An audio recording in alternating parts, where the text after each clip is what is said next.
আজকে আমার ভিডিওটা অনেক শর্ট হবে। আমি সচরাচর এরকম শর্ট ভিডিও আপলোড করি না।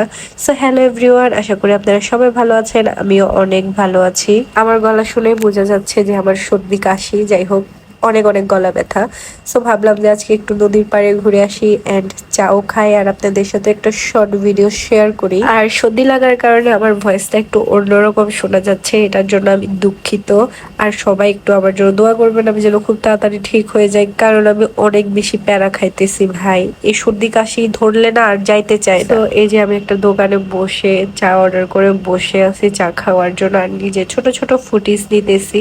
যাই হোক অনেকক্ষণ পর আবার চাটা আসে, যেহেতু একটু দোকানে ক্রাউড ছিল, অনেক লোক ছিল, যার কারণে হচ্ছে যে আমার চাটা আসতে একটু দেরি হয়। আর আমার নেল পালিশের অবস্থা দেখেন, মানে চলে গেছে বললেই চলে, একটুর জন্য উঠে যাইতেছে না।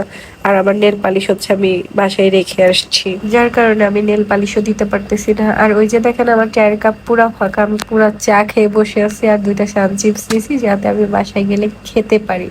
রাতের বেলা মোবাইল টিপতে টিপতে চা খেতে অনেক বেশি মজা। আর একটু নদীর পাড়ে হাঁটতে গেছিলাম, ভালোই লাগতেছিল।